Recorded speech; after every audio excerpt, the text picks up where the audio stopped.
"What ragged fool are you, running out on the wailing chorus?"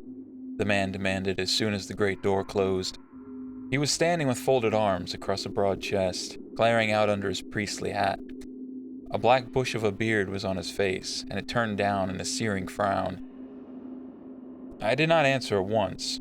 First, for my gasping breath and aching limbs, but later for the sharp stare the man had coming out of his eyes. There was a keenness in his gaze that pierced down into dark places, erasing the walls of wit and wile, to see things hidden that even I was not sure existed within the cage of my bones. Under it, I forgot, if for the briefest moment, the notion of dreams, nightmares, far green countries, and shadowed imitations of my home. Here, in these eyes, was truth. Perhaps all truth. And it was a dauntless rock which could not be shifted by the wavering tempest of imagination and fancy. "Well, you deaf or just dumb?" the man asked. As if to accentuate him, the fireplace upon the east wall snapped. What were those?" was all I managed. It was hardly the brightest or best question, but I think I should be forgiven for the terrors of my night. The priestly man looked once to the door with his hard stare, then back to me, now raising a confused brow. "What sort of man are you, out and about with no knowledge of the days?" the man asked. "And what are these clothes? Is this a nightshirt? Did you jump out of a window after a long sleep? Speak, child, and tell me what madman I deal with." "I am Calen," I said, finally recovered enough to speak a coherent thought. "I am from Marhow, and I have no idea where I am." "Marhow," the man said quizzically.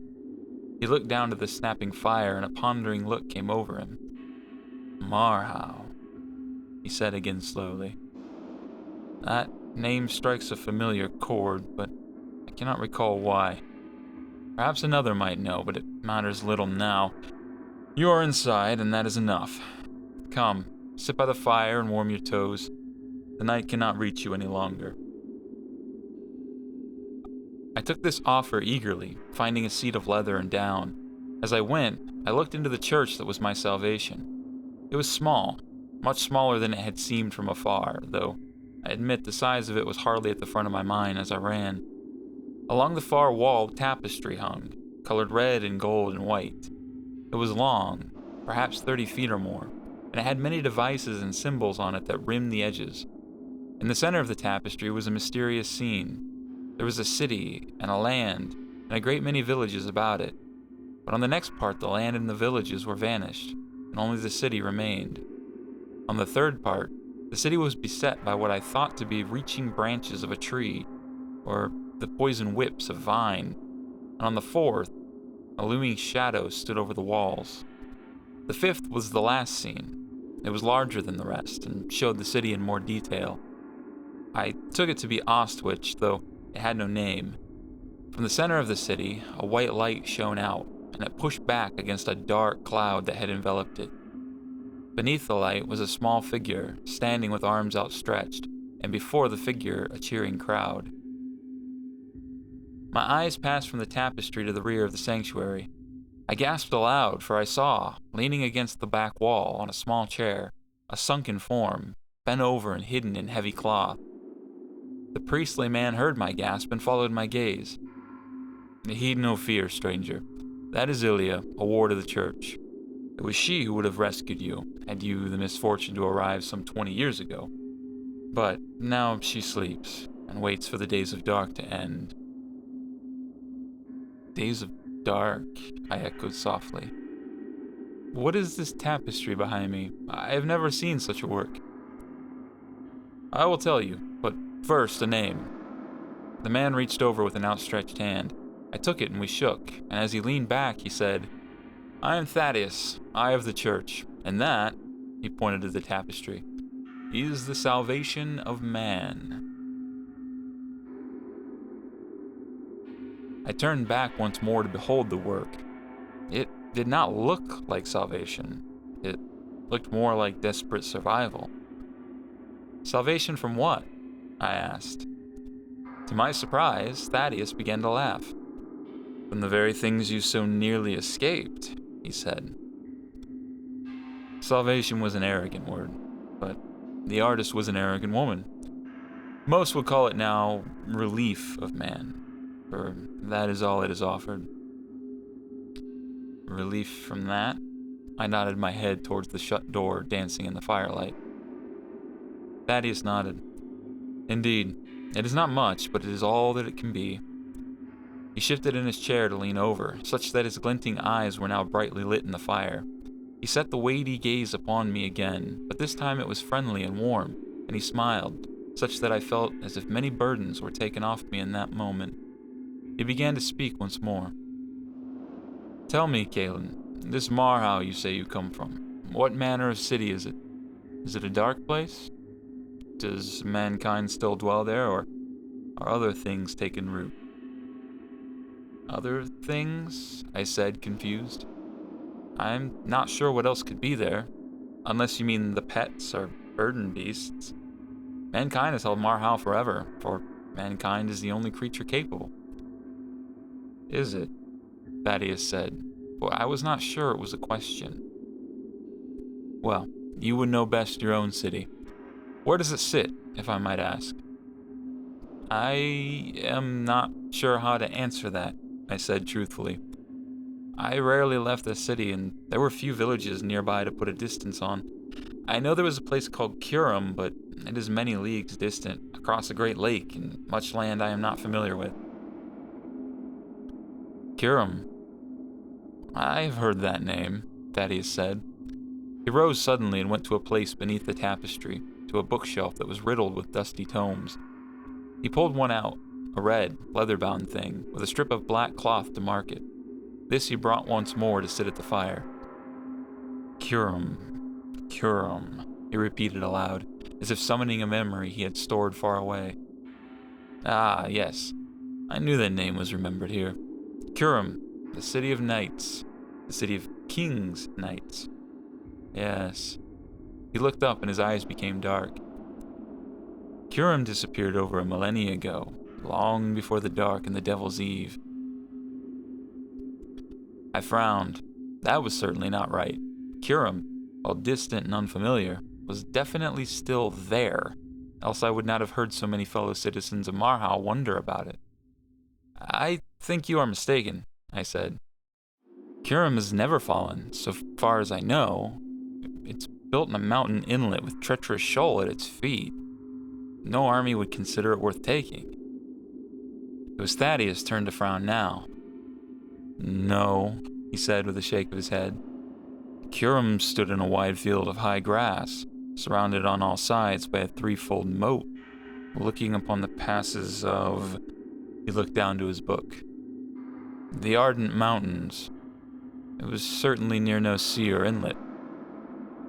That is wrong, I said, more to myself than Thaddeus. No, it is quite right, a frail voice suddenly interrupted. Ilya, who had thus far moved not an inch, was now rising from her chair. She was bent and frail, and her hair fell in thin strands from beneath a red hood. A walking cane was in her right hand, which she leaned on as she shuffled near us. I do not recall your Marhow, child, but I have read enough of Kyrem to know it is not fiction. It was there, long ago, over the mountains far. So the songs say. Pass me by, O solid night, reprieve my fear like Kyrem's eyes. It vanished ere the dark came, or perhaps with it. Who can really say what is true so long ago? With all respect, ma'am, I cannot believe you, I protested. Oh, you should, lad. I was the eye before Thad here, and I saw farther afield than any of my day. Even met the right hand once, when I was young. The right... I don't know what any of those are, I said. This is all confusing to me. I've never heard of Oswich or hands or eyes or any of this. Thaddeus looked as if he was about to speak, but at that moment a sound interrupted us. There was a crash at the door as something heavy fell against the wood. The handle began to wiggle as a force on the other side sought to pry it open. Is it not locked? I cried, jumping to my feet. It does not need to be. The creatures do not enter, Thaddeus shouted, rushing for the door. but it was too late. The door swung open. A figure jumped inside. For a brief, terrible moment, the entire sanctuary was filled with the horrible, scratching chorus of the wailing host. And then it was silenced once more as the door fell swiftly back into place. Badias reached down into his cloak. I saw out of the corner of my eye that he had a sword there, hidden among the folds. It was halfway from its scabbard when a voice came from the sudden intruder. "Oh there, put down the silverware and let a man breathe," it said. The man at the door was a tall, lanky fellow, dressed entirely in a tuxedo and a comically tall top hat.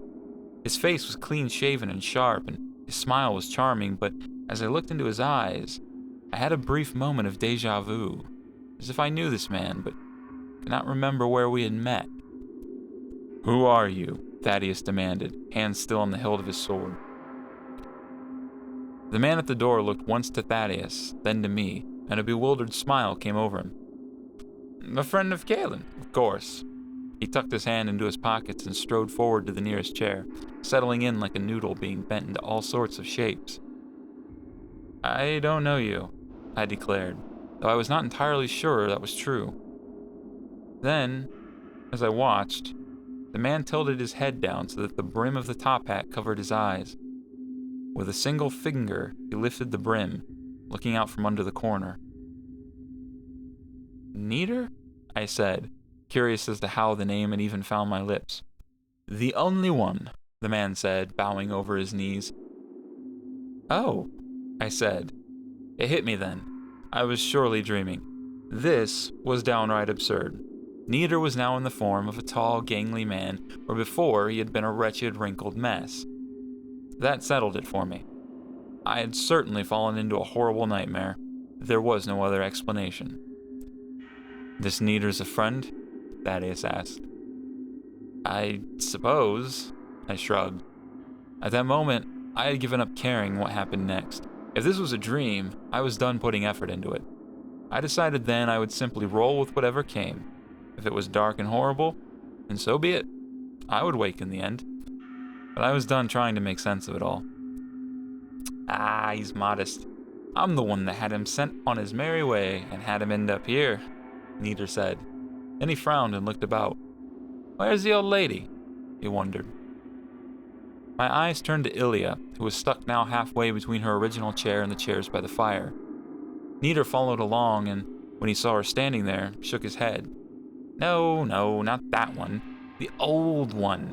The one I gave you the pendant for. You didn't lose my pendant, did you?" "Do you mean guide?" I asked, thinking back to the crow who had become a woman in the house of books and cloth. Ha! What a sentence. This was a dream worth retelling one day.